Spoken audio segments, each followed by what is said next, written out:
Do like and subscribe, will you? Thanks! I am at a new Wi-Fi cafe.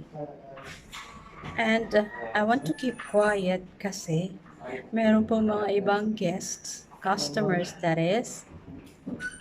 Yeah, but the place is nice. I'm at the first floor. I'll show you.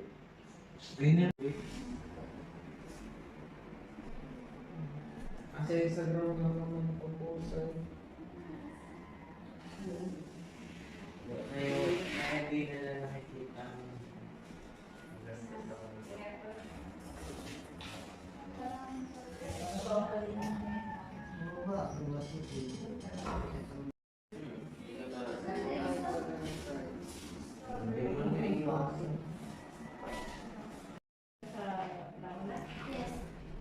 So, dyan lang po kayo. Dito ako. I have to do my job. I have to do my work.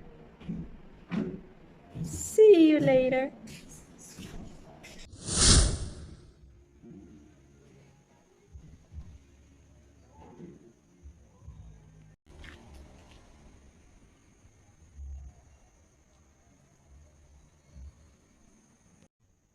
Uuwi na po tayo. Gabi na. It's almost 10 p.m.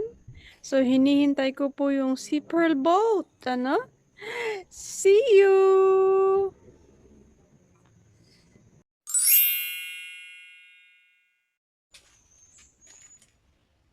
Good morning, kabayan. Look. Ito po, to give you an idea, gaano po kalalaki ang banak na ito. Ganyan po siya. Dito lang po ako nakakita. Hindi naman po ako tumira sa dagat dati kasi. Dito lang po ako nakakita ng banak na ganito kalalaki. Oh. Brother-ding. Parang masaya ka yata.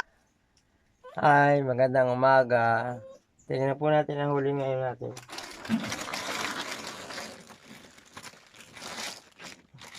Yan po ang huli natin ngayong umagang ito. Alam niyo po yan kung gaano karami? I tell you, ipapakita ko.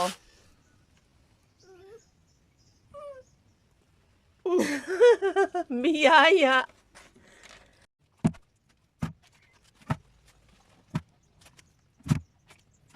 Wow!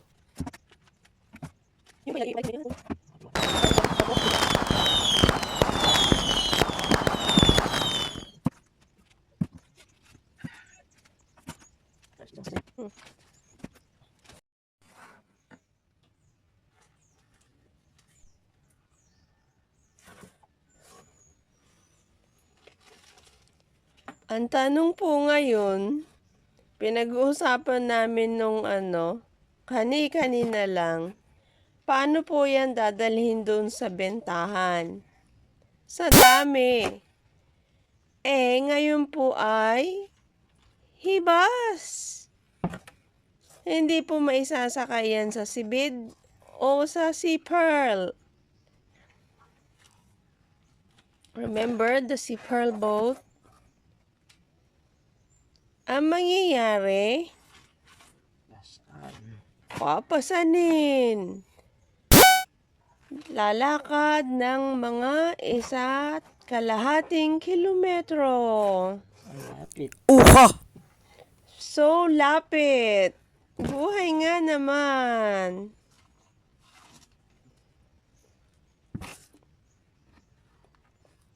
Anak. Asan? Oh. Anak yun, nanay yan. Hindi po magkaibang species po yun ng ng isda.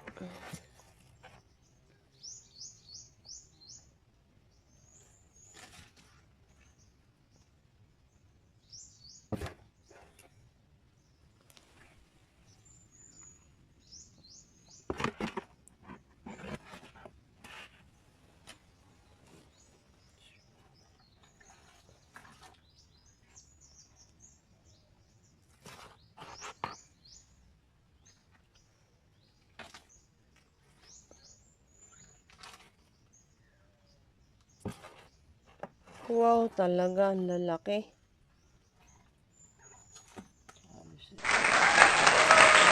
Magkiwan mo ang pangpaksiw. Magpapaksiw.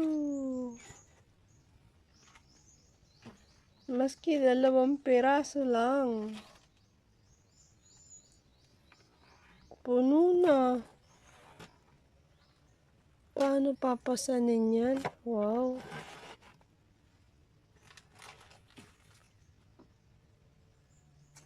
Ito siguro ay may ano na yan. Ilang kilo na yan? 10.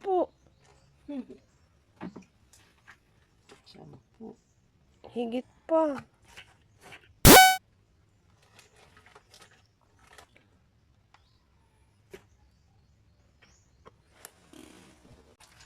Biyaya, everyone, look! Oh, goodness me! Talaga naman! Oh, yahoo! Yeah. Ganyan po ang lagay ng dagat today, kaya hindi po pwedeng isakay sa bangka ang mga isdang nahuli kagabi. Brother Ading have to walk! Ang ganda-ganda po ng sikat ng araw today, to be honest. Mga nakakaraang araw, makulimlim po umaga pa lang, but then it doesn't rain. Today, ang ganda-ganda po ng sikat ng araw. And malamig po kami dito. Malamig, lalo na sa pamadaling araw. Napakalamig. Marso, napakalamig. Yan baga yung sinasabing ko, Juan.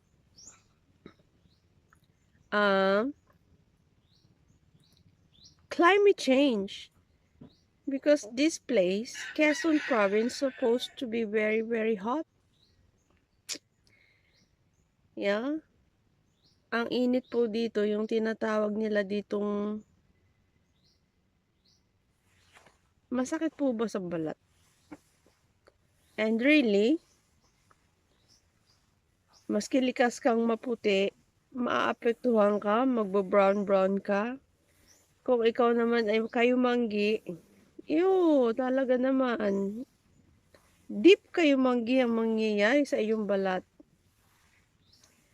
So, ayun, kagabi po is, I came back so late na. Dahil ang makina ng Sea Pearl boat natin ay nagluluko ang karburador. Mag-alauna na po ako nakauwi kagabi. Ng gabi. Ay. And, ayun, this morning, yun po yung isdang huli ni Brother Rading. Malaking biyaya po yun. Bakit? Ang ginagamit-gamit lang po niya ay yung kanyang sibid. Most of the time. Na yung dala-dala niya dong mga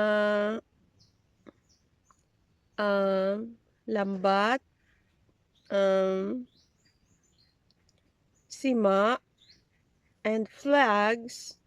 Minsan ang bumabalta po sa kanyang sibid, ganyan na lang. Scary thing. Sa mga katulad ko na hindi sanay sa ganun. Parang konting kilos mo lang, babagsak.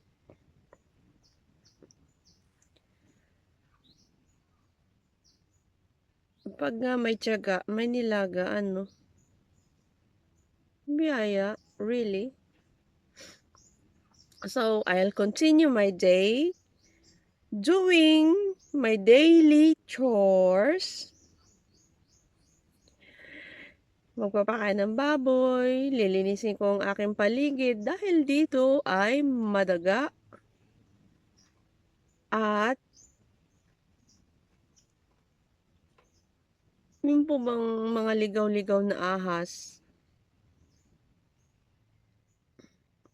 Kaya napakalaking tulong po talaga yung aking ginawang bakod. aside from deterring rubbish, pag lumalaki ang tubig, siya din po ay hindi basta nakakalabas-pasok ang mga aso,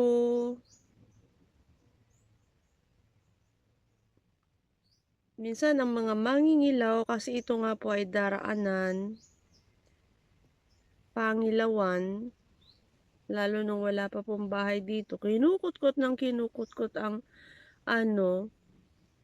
buhangin, kasi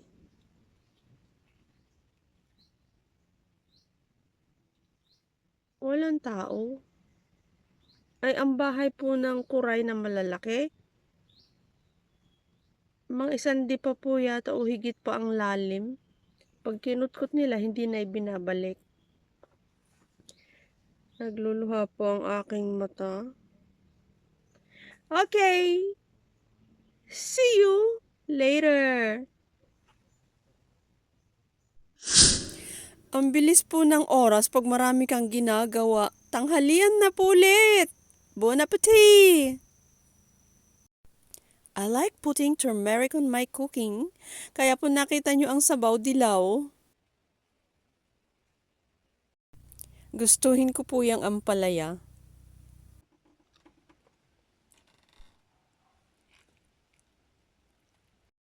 Walang iwanan!